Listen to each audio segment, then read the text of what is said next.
Si vous êtes un professionnel de la gastronomie, vous connaissez forcément Métro. Métro s'engage en faveur de l'égalité en soutenant Girls in Food. Merci à eux. Métro.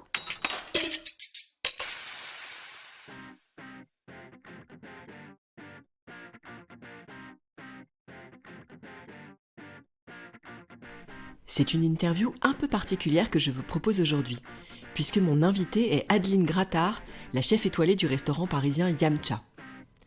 Si vous connaissez Girls in Food et le questionnaire qui clôt habituellement l'interview, sachez qu'à la question « Quel est votre restaurant préféré de tous les temps ?», eh bien moi, je répondrai sans l'ombre d'une hésitation le Yamcha.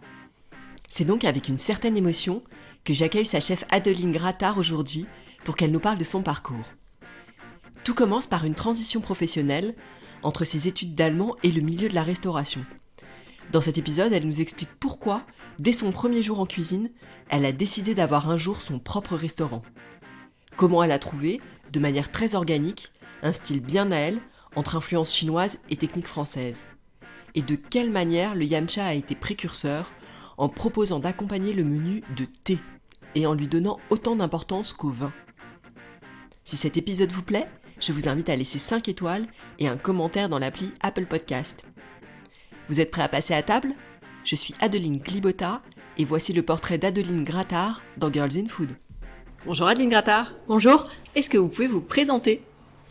Donc je suis Adeline Grattard, je suis chef de cuisine, c'est mon métier, et je suis à la tête des établissements et de la maison Yamcha, qui comprend le restaurant gastronomique qui existe depuis 12 ans, la boutique qui est l'ancien restaurant, et puis le Laicha.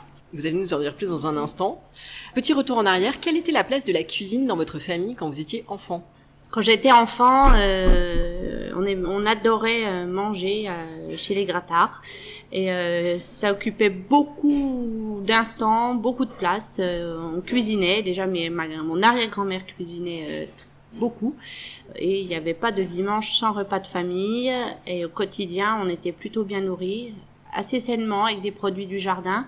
Il y a toujours eu le potager, Okay.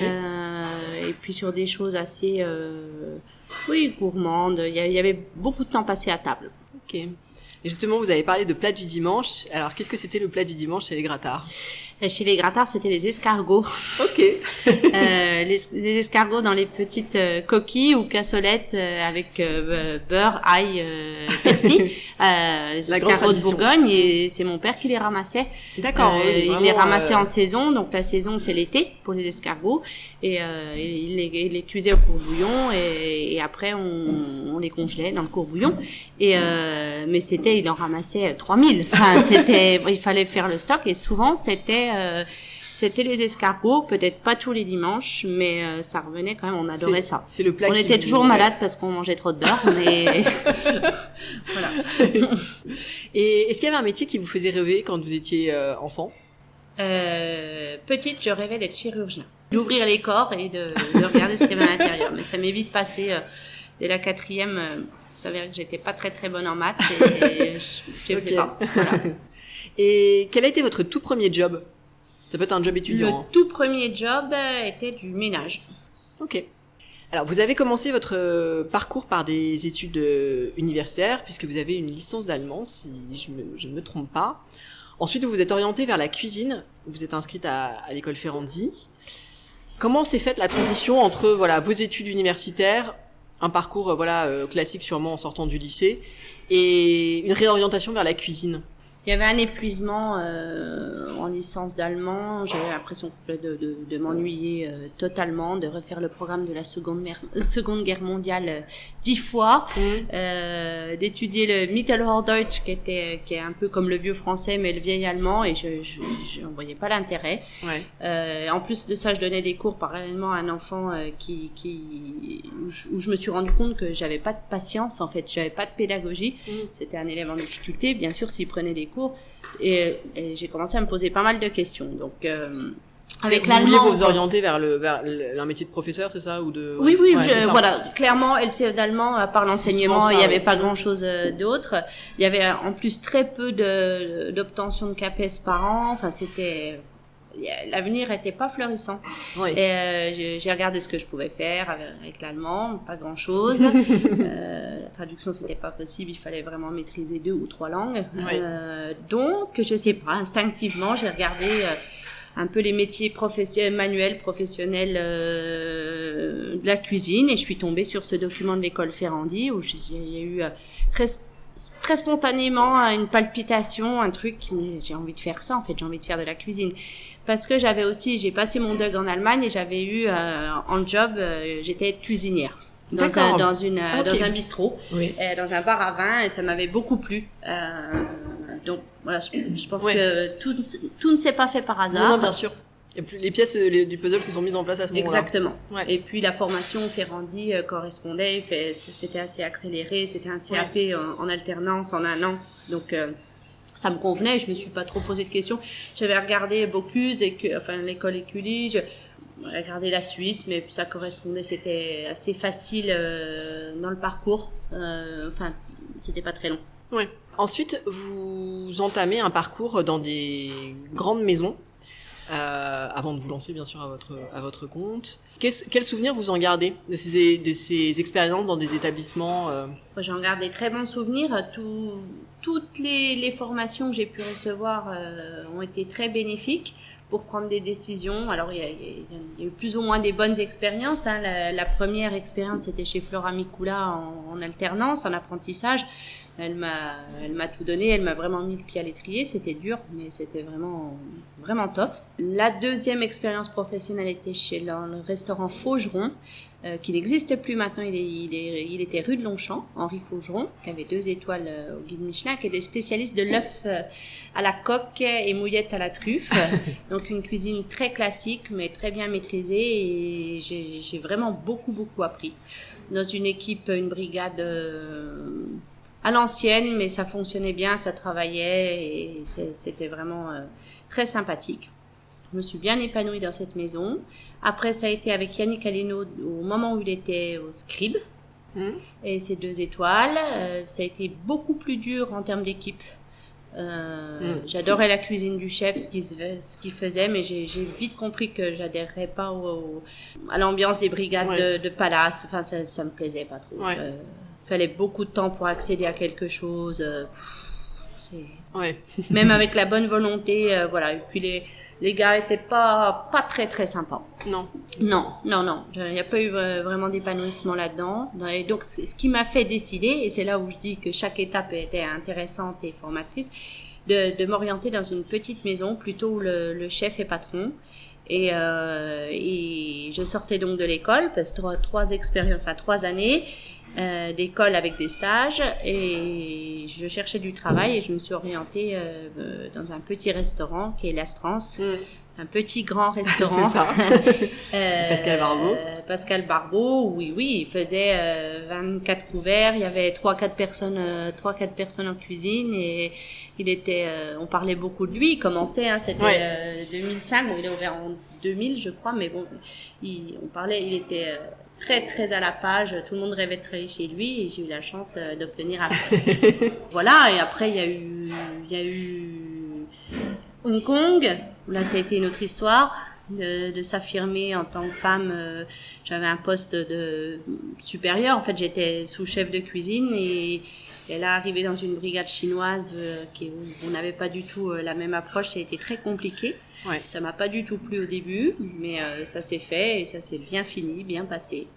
Et après, il y a Yamcha. Ouais. Voilà, donc là, j'ai volé de mes propres ailes, et tout était beaucoup plus facile, bizarrement. Est-ce que on peut revenir sur alors il y a 2 points, c'est d'une part à quel moment vous vous êtes dit à un moment je vais lancer mon propre restaurant, à quel moment, dans quelle expérience vous vous êtes dit bon à un moment je ferai ça à ma manière, et d'autre part est-ce qu'on peut revenir un peu aussi sur la transition avec Hong Kong, même si voilà, je sais que vous l'avez pas mal expliqué, mais pourquoi être passé de chez Pascal Barbeau, et pourquoi être parti à Hong Kong? Donc quand j'ai su très vite que j'ouvrirais mon propre restaurant, je pense que ça a été à mon premier jour de travail chez Flora Mikula. Ok. J'étais sur des oignons, je devais éplucher un seau d'oignons, et le second est passé derrière moi, et il m'a dit tu peux te sortir les doigts du cul s'il te plaît. Et là, j'ai dit, ok, il va falloir aller vite dans la formation. Et ça, tout de suite, ça m'a saisi. Je comprenais pas qu'on s'adresse comme ça. Maintenant, je le comprends mieux parce que le milieu, il aurait fallu le voir légèrement, mais en fait, j'ai su direct qu'il fallait apprendre, qu'il fallait pas rester trop faire longtemps. profil bas, mais qu'il allait falloir aller vite et que je serais un jour chez moi. Ça, c'est sûr. Okay. C'est sûr. C'est marrant comme des petits déclics. Non, mais c'est intéressant aussi de s'être rendu compte assez vite que vous aviez pas forcément envie de faire carrière chez les autres, mais de faire votre propre expérience. J'aimais bien cuisiner à la maison, donc ce que je voulais, c'était acquérir de l'expérience, apprendre. Mais je savais que si je le faisais, c'était pour ouvrir mon restaurant. Ouais. Enfin, j'ai jamais douté. Et si on revient sur Hong Kong. Donc Hong Kong, il y avait en fait, il y avait 3 années d'astreinte avec Pascal Barbeau.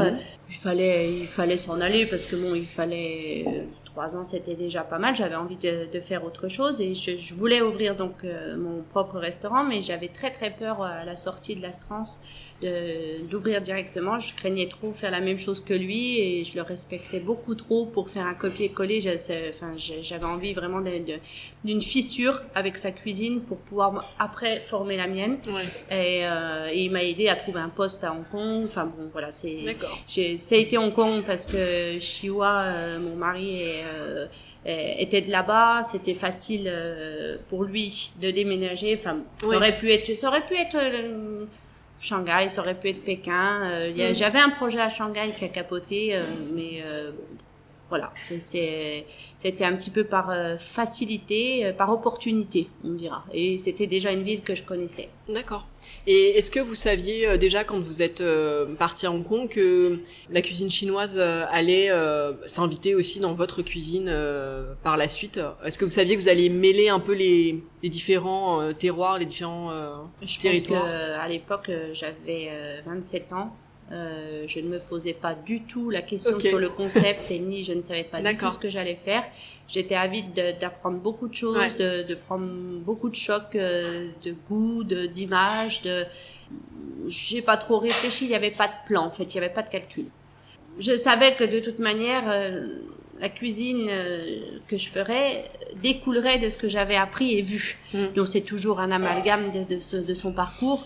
Et j'avoue que le premier jour d'ouverture de la rue Sauval, je ne savais absolument pas quoi cuisiner. Un blocage mais total.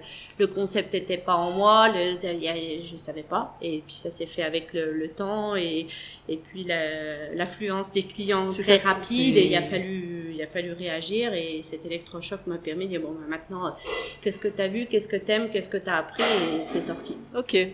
Ça, c'est hyper intéressant parce qu'on se dit parfois qu'il faut avoir absolument, au-delà d'un business plan, mais vraiment un concept hyper fignolé en tête pour pouvoir se lancer. Mais il faut effectivement le broder devant les banques, ça c'est sûr. On peut pas arriver avec une demande de crédit sans avoir un concept derrière. Et ça, je l'avais quand même un peu défini. Mais entre dans la ce pratique, que vous écrivez pour la banque et puis quand vous faites votre liste de marché, qu'est-ce que je vais faire? Et tout le monde me disait, ça y est, t'as tes recettes, t'as ta carte, t'as ton menu. Et je mentais, je disais, oui, c'est bon, je suis prête, pour pas inquiéter ma famille, pour pas, en fait, j'avais absolument rien. C'était le vide total. C'était le désert. Et il y a une particularité au Yamcha, c'est que vous travaillez avec votre mari qui a développé une expertise dans le thé. Et donc, c'est un des points forts aussi de l'expérience que vous proposez, c'est qu'il y a cette valeur ajoutée du thé qui change aussi la donne par rapport à d'autres établissements. Comment est-ce que vous avez travaillé ensemble sur ça? L'accord mai-été chez Yamcha est né de manière assez spontanée, en fait, parce qu'on a... Donc, Chiwa était graphiste avant, était un peu au bout d'un cycle où il aurait fallu qu'il se reconvertisse dans les réseaux, dans Internet et il n'était pas prêt à ça. Donc, je lui ai proposé qu'on travaille ensemble et que lui était amateur et passionné de thé, avait déjà une bonne connaissance. Et je lui ai dit, pourquoi pas, tu pourrais servir les thés, faire le service. C'était très léger, mais on a ouvert ensemble. Et puis au deuxième jour, en fait, je ne proposais pas de carte, je proposais juste un menu unique sur le modèle de l'Astrance. on nous disait, bah, écoutez, moi je veux bien prendre du thé, c'est bien gentil votre proposition, mais qu'est-ce qu'on va manger? Et là, tout de suite, on a tilté, on s'est dit, en fait, il faut proposer un accord, mais que nous devons définir. Donc ça s'est fait assez rapidement. Alors au début, c'était un peu hasardeux, on l'avoue. Enfin, tout était hasardeux, la cuisine, le thé, le vin, on n'en parle pas. On n'avait pas de sommellerie dans la maison. Enfin, c'était voilà, on servait des bons vins. Parce que le sommelier de l'Astrance nous avait aidé à faire la carte, on avait été hyper épaulés, mais bon, voilà. Il y avait pas vraiment, enfin dans les accords, je pense que voilà, la performance n'est plus du tout la même à l'heure actuelle, mais bon, c'était le début et le thé a pris très vite une place importante. Déjà, ça plaisait, c'était nouveau, ça plaisait, c'était une alternative. Ça a permis qu'on s'intéresse pas mal à nous parce qu'il y avait quelque chose à écrire. Donc, beaucoup de journalistes au début, c'était un concept un peu nouveau. Puis c'était exotique et c'était fait, voilà, le mari était chinois, la femme était en cuisine, ça respirait la sincérité. Et chose on était hyper sincère dans notre démarche, même si ça manquait de précision et on essayait de faire bien et puis les Chihuahuas toujours utilisaient des thés de très bonne qualité, ils savaient les infuser correctement, donc effectivement le thé était bon et ça plaisait. Après dans les accords, on a beaucoup progressé aussi avec le temps, c'est l'expérience tout simplement. Et ensuite est arrivée l'étoile. Oui. Comment est-ce que ça s'est passé? Comment vous l'avez vécu? Alors, c'était à l'époque, c'était un peu différent. Il y avait, c'était rumeur. Généralement, à cette époque-là, les rumeurs se confirmaient. C'est pas comme les claques de maintenant où oui, non, oui, non. Ouais. Il y a 12 ans, je dirais que bon. Les clients parlaient d'une étoile directement. Moi, je voulais pas trop y croire. Et puis, on s'était mis un peu comme si c'était déjà acquis. Bon, on aura notre étoile. Et François Simon avait publié dans le Figaro le samedi d'avant qu'Yamcha serait étoilé et c'était comme si on le savait. Enfin, ça nous avait pas plus remué que ça. Et on était à Saint-Martin en vacances après une année hyper intense. C'était les vacances de février, je pense. Et on était partis à Saint-Martin avec notre fille aînée. Il y en avait qu'une à l'époque. et ça s'est confirmé dans le journal là-bas. Voilà. Et je me souviens avoir mis quand même une bouteille de Célos dans la valise. Quand même. Il y avait quand même, voilà. Et, on avait vu cette bouteille vue sur mer en appréciant quand même cette étoile. Et ça a changé quelque chose ensuite? Ça a pas été fulgurant immédiatement, dans la mesure où c'était déjà bouché pour réserver. Il y avait eu d'autres prix avant, Pudowski, Fooding, Le Bay. Tout le monde avait récompensé cette jeune cuisinière qui faisait un truc un peu nouveau. Puis ça faisait du bien de récompenser une fille. Donc j'ai eu la chance d'être mise très en avant rapidement. Donc il y avait le restaurant était petit et voilà, il fallait s'y prendre tôt pour réserver. Donc en termes d'influence, ça n'a pas changé grand-chose. Après sur la cuisine, sur l'ambition du restaurant, je dirais que ça a quand même développé l'ambition du restaurant parce qu'au début, on pensait pas rentrer dans cette gamme. Je dis dans Netflix qu'on voulait ouvrir une chaumière, c'était un peu ça, c'était le petit cabanon rue Sauval. Pas trop de personnel, bon, simple, mais il a fallu satisfaire quand même ce niveau d'exigence de l'étoile. Donc moi, ça m'a mis pas mal de pression et puis ça m'a aussi encouragée à faire mieux et à chercher un peu plus pour honorer cette étoile. Donc je dirais que ça n'a été que positif et oui, ça n'a été que positif et ça a pulsé en fait. Aujourd'hui, à côté du Yamcha qui a donc déménagé depuis cette époque, vous avez 2 autres établissements. Est-ce que vous pouvez nous dire un peu comment s'articule votre cuisine entre ces différents lieux? Alors, c'est pas évident en fait de créer une unité quand on a 3 établissements. Alors, soit on fait quelque chose de complètement différent dans le concept, et c'est le cas là, ou alors c'est pas facile en fait de créer un lien. Et on a eu beaucoup de mal au début. Alors entre la boutique et le restaurant, ça s'est fait assez naturellement parce qu'on a donc la boutique et le lieu est en lieu du restaurant. rue Sauval. Et quand on a eu possibilité de s'agrandir, j'ai dit ok, on va rue Saint-Honoré, mais on garde rue Sauval, mais qu'est-ce qu'on va y faire? Donc là, on a créé les baos, il fallait que ça soit le même exercice franco-chinois. Ça a été assez facile, voilà, de faire un lien entre Yamcha et boutique Yamcha, où on a mis des farces un peu ni françaises ni chinoises, mais avec une technique chinoise. Ensuite, le Laicha, qui est arrivé quand même bien plus tard, qui existe depuis 3 ans. Au début, on a essayé de faire un bistrot, un peu rendre la cuisine d'Adeline plus accessible, moins chère. Et puis au final, je pense on voulait faire traiteur. Moi, j'étais pas trop dedans. Je supervisais, mais j'étais très occupée au Yamcha. Et c'était un peu flou, en fait. Ouais. On utilisait des super produits, du coup on vendait trop cher. Enfin, on a bien mis 2 ans à trouver l'équilibre sur le Laicha, où clairement là le break avec le premier confinement du Covid en 2020, ça nous a vraiment aidé à resituer les choses, parce que moi je me suis arrêtée, j'ai réfléchi, pendant cette période, et quand on a rouvert, on a tout changé. D'accord. On a axé sur quelque chose de beaucoup plus lisible, beaucoup moins cher, très chinois, toujours la qualité Yamcha, mais très chinois, très simple. Ravioli, nouilles, nem, mais lisible, très lisible. Riz cantonais, et depuis ça marche très très bien. On a une clientèle fidèle qui revient, qui est contente avec ce qu'on leur sert, et je pense que ça a un vrai lien. Enfin, voilà, que la maison Yamcha maintenant a vraiment 3 concepts: le gastronomique, les baos, et puis le take-away, la street food à emporter.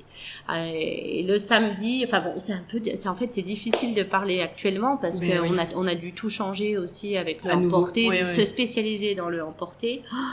Et qu'est-ce que vous pensez qui restera justement de cette en fait, vous avez dû, pris par les événements, en fait, commencer à faire à emporter. Enfin voilà, est-ce que c'est au moins un enseignement positif ou? Je pense que c'est positif en ce moment, parce que ça nous permet quand même de travailler et de cuisiner un peu, et de mettre un pied à l'étrier. Mais il faut savoir que la cuisine emportée n'est pas une cuisine spontanée. On la fait différemment, on la prépare pour qu'elle soit réchauffable, pour que ça soit facile pour les clients. Oui, bien sûr. Bon. C'est une autre cuisine. Alors, le danger, c'est moi qui avais une cuisine très très spontanée à Yamcha, ça va être de renouer avec ça. De renouer avec ça. Je pense que j'aurais pas de difficulté, parce que c'est un peu la clé de mon concept quand même. Mais il va falloir se remettre en cuisine sérieusement, et de manière bien spontanée, et sur arrêter de tout anticiper, un peu de jet d'énergie. J'ai un peu peur que ça fasse sauter ça dans certaines cuisines. Bon, on est clairement des escargots en train de dormir en ce moment. C'est parce que le emporter. C'est pas pour ça que vous avez fait de la cuisine, c'est pas pour le emporter, mais. C'est pas inintéressant d'arriver à sortir quelque chose qui se tient, et le client est content, et qui se réchauffe bien, qui est pas bousillé donc. Mais bon, ça va un moment. Enfin, on prend pas trop de risques. En fait, c'est une cuisine emportée où il y a pas.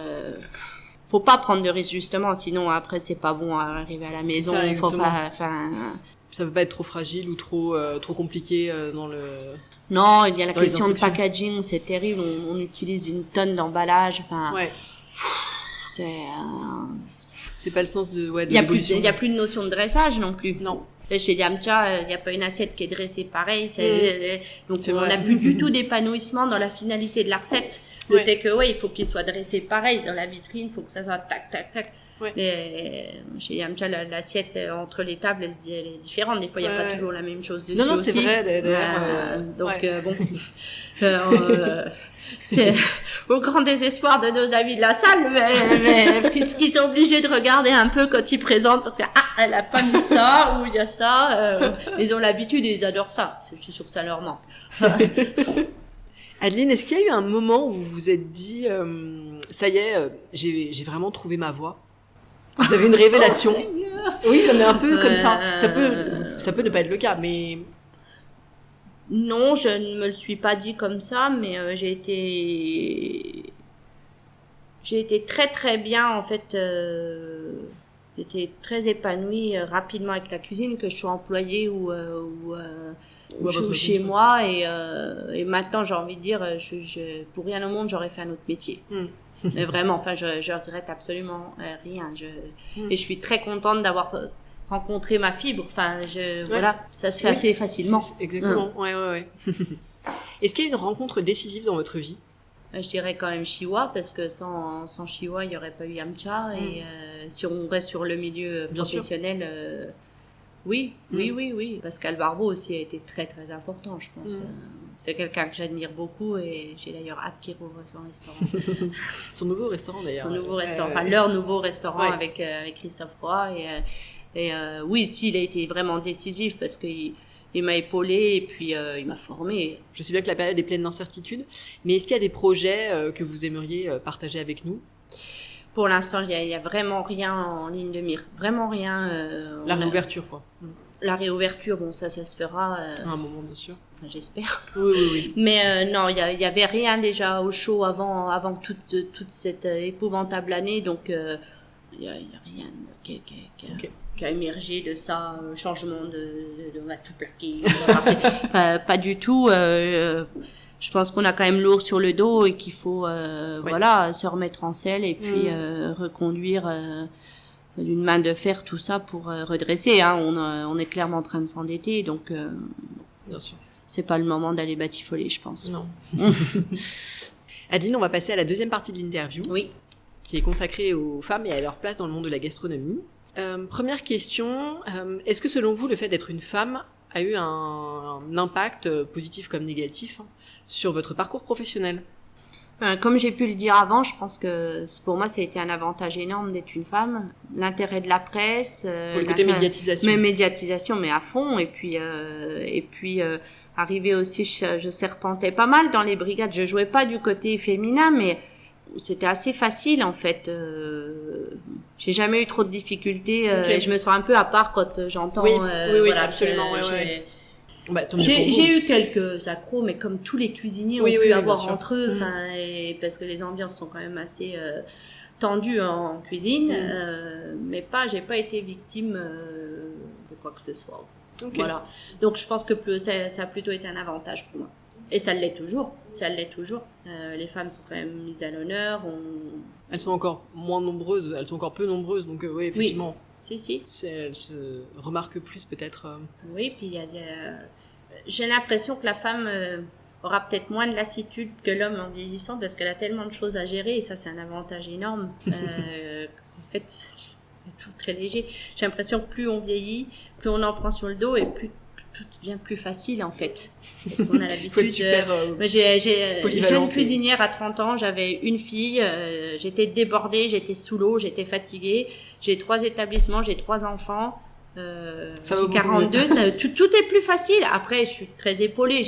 Bien sûr, j'ai beaucoup de monde qui veille sur Yamcha et qui gère Yamcha avec moi, mais du coup, tout est devenu plus facile.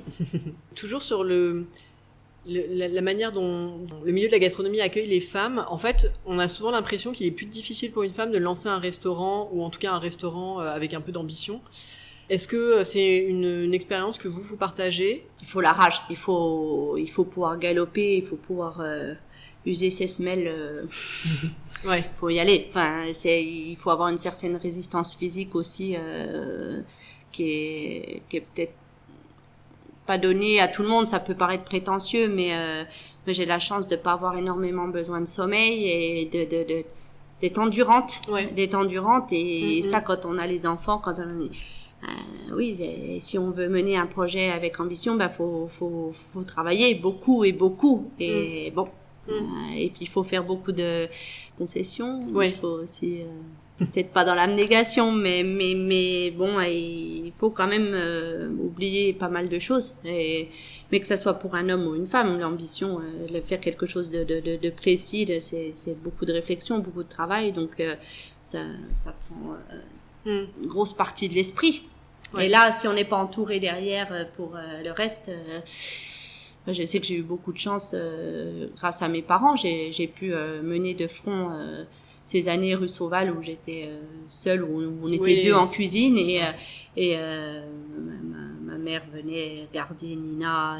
J'ai eu un deuxième enfant parce que ma mère était là, Ouais. voilà. Et donc, il faut être très, très entouré. Ouais. Et solide. Et c'est peut-être l'avantage d'une femme de pouvoir s'entourer, par la famille, par les mamans qui aident leurs filles.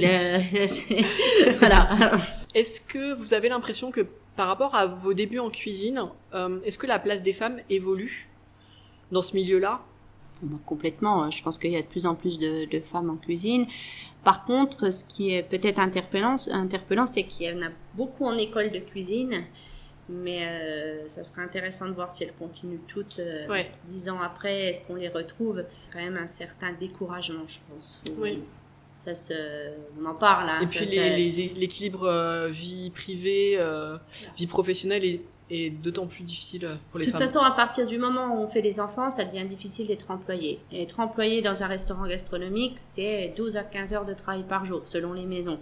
Donc, comment on gère l'éducation d'un enfant ? Comment on gère le crève-cœur que c'est de le faire garder toute la journée ? Le choix se fait vite. Moi, j'ai eu la chance d'être ma propre patronne. C'est peut-être pour ça que ça a matché. Mais je pense que c'est quand même pas facile de percer. D'être cuisinière quelque part, oui. À partir du moment où on fait 8 heures par jour, j'ai envie de vous dire que ça soit dans n'importe quel milieu, 8-10 heures, mais tous les métiers où il faut s'investir beaucoup, ça devient vite compliqué. Oui, c'est ça, avec des horaires décalés. Et est-ce que vous auriez un conseil à donner à une femme qui nous écouterait et qui souhaiterait se lancer à son tour dans ce métier ? J'illustre encore une fois ce que je viens de dire, c'est vraiment il faut bien s'entourer et il faut que les fondations autour soient solides, il faut pas se lancer toute seule dans l'aventure sans être un peu épaulée, parce que c'est effectivement dur et il faut être sûr de bien le vouloir. Et il faut être sûr d'avoir ce feu qu'on peut pas expliquer en fait. Bien sûr, cette rage un peu de pouvoir bosser quoi qu'il arrive. Même en étant malade, en ayant mal partout, et voilà, parce que c'est la rage, il faut avoir la rage. Ouais. Pour finir sur ce sujet, est-ce qu'il y a des femmes qui ont particulièrement compté dans votre parcours ? Il y a Flora Mikula, ça a été énorme parce que c'est elle qui m'a mise dans le métier et je l'admire beaucoup. Elle fait plein de choses, son parcours est riche. Récemment, depuis 2 ans, j'ai appris à connaître Catherine Bourdon. C'est le petit hôtel du Grand Large à Portivy. Ouais. Et c'est donc un couple qui était il y a, je crois, 12 ans dans la pub. Et ils ont tout plaqué pour s'installer à Portivy, justement. Ah. Et ils ont fait un superbe établissement où c'est vraiment délicieux. Et Catherine est en salle et elle gère ça. J'aime bien la façon dont elle aborde les clients, comment elle sert la cuisine d'Hervé, le respect qu'il y a entre eux. Et j'ai beaucoup d'admiration pour elle. Et quand je la vois, on est devenus amis. Je dis que c'est mon idole. Parce que si un jour je devais changer de métier, je pense que je serais plus en salle qu'en cuisine. Voilà. Adeline, on va passer à la dernière partie de l'interview, le questionnaire Girls in Food, donc des questions pour mieux vous connaître. Est-ce que vous avez un coup de cœur food récent ? Alors même si la période ne s'y prête pas tellement, mais ça peut être la cuisine d'un confrère ou d'une consoeur, ça peut être un livre, ça peut être ce que vous voulez. Peut-être j'ai 3 choses à dire. Ah, super. Mais c'est des choses, c'est très spontané. Donc dans l'année début 2020, je suis tombée complètement dingue de la cuisine de l'Imperial Treasure, la cuisine chinoise Imperial Treasure. On aime beaucoup ce qu'ils font et au 15 mars quand ça a fermé, on était dans le restaurant. Bon, on y fête les anniversaires des enfants et vraiment j'aime beaucoup. Je reviens sur Hervé Bourdon à Portivy parce que j'ai vraiment un énorme coup de cœur sur la sincérité de sa cuisine et c'est une cuisine très émotionnelle et ça me parle beaucoup. Je pleure souvent quand je mange sa cuisine. Ah. Et puis il y a moins d'une semaine, j'ai découvert ce qu'était le Welsh. Et j'ai adoré. Voilà. Donc c'est assez varié, mais j'étais chez des amis et j'ai mangé ça en mode raclette avec j'ai adoré. S'il y avait un plat qui devait résumer votre enfance ? Je pense que c'est les œufs en meurette. Les œufs en meurette, c'est bourguignon, c'est une sauce au vin. J'aimais bien la sauce au vin. Quand j'étais petite, j'aimais bien les oignons et le lardon, les crotons, les œufs aussi, le jaune d'œuf dans tout ça. Puis casser les œufs, voir dans la sauce, ça peut bien le résumer. Est-ce qu'il y a un plat que vous avez goûté et que vous n'avez jamais oublié ? Il y en a plein. je suis très marquée par ce que j'ai goûté et je suis très animée en fait par la sensation du goût. Je suis très gourmande et j'ai plein, que ça soit petite, en voyage avec mes parents, plus tard en Chine, dans des endroits complètement paumés où je me souviens vraiment du goût. J'ai beaucoup de souvenirs du sec. Okay. Est-ce qu'il y a un aliment que vous détestez? J'aime pas la pastèque. J'aime pas la pastèque, mais bien que là, je commence à pouvoir en manger, mais sinon j'aime tout. Est-ce qu'il y a un produit que vous avez toujours au frigo à la maison? Oui, l'huile d'olive. Je n'aime pas manquer d'huile d'olive et je pense que c'est bien la seule chose où je veille à ce qu'il y en ait toujours. La challenge. Vous stockez. Je craque pas mal d'argent pour l'huile d'olive. D'ailleurs, une bonne huile d'olive. Les belles bouteilles. Ouais. Là, regardez, il y a ça. Celle-ci, c'est une italienne. Je l'avais achetée pour le ski. Donc l'huile d'olive. L'huile d'olive. Et justement, quand vous êtes à la maison, est-ce qu'il y a vous avez une recette fétiche, une recette doudou, la recette qu'adorent vos enfants? Je cuisinais peu avant tout cet épisode du Covid, ou très simplement riz tofu que Chiwa peut faire ou moi ou que fait maman. Enfin, j'ai pas trop de plats que les enfants mangent assez variés. Ouais. Et là, en ce moment où je me suis mise à clairement cuisiner à la maison. Donc là, c'est clairement la fête au croque-monsieur, aux œufs au jambon, au bobonne, à tout. C'est très varié en fait. Les enfants sont assez ouverts. D'accord. L'omelette au fromage, des trucs très simples, mais je me rends compte que je cuisine. Enfin, je peux leur faire des currys aussi, des œufs à la tomate. Enfin, c'est très très varié. Et justement, on mange super, ils sont hyper contents et ça mange bien. Par le tout petit qui mange pas bien, mais ça viendra. Ouais. Justement, en lui mettant sous le nez pas mal d'arômes. Exactement. Mais avant tout, je pense que c'est vraiment chez nous, on mange du produit. Enfin, c'est comme Yamcha en fait. Ouais. Même si c'est pas trop cuisiné, il y a toujours des super produits. Et quand vous êtes en cuisine, est-ce qu'il y a une bande son qui passe? Est-ce que vous écoutez de la musique? Est-ce que vous écoutez la radio? Est-ce que vous travaillez en silence? Qu'est-ce qui passe? Non, on écoute de la musique. Après, c'est un peu toute l'équipe, donc ça s'alterne entre ce que chacun a envie de mettre. Passe la musique, ouais. Oui. Avant, j'aurais pas forcément toléré ça. Quand j'étais rue Sauval, il y avait pas de boss, je mettais pas de musique. Et puis plusieurs employés qui sont arrivés, qui étaient axés son, Émeric Gosselin, qui était un chef de rang quand on a ouvert rue Saint-Honoré. Il fallait du son, c'était un gars qui écoutait tout le temps la musique. Et ça m'a plu. Enfin, puis après chacun met sa graine un peu. Quel serait le resto de votre vie? C'est votre restaurant préféré de tous les temps? Mon resto préféré de tous les temps? Non, je pense que même si je connais pas sa nouvelle forme, ça sera Strands Forever. C'est joli ça. Et à l'inverse, est-ce qu'il y a un restaurant qui vous fait rêver où vous auriez très envie d'aller? J'ai toujours rêvé d'aller chez Massimo Bottura.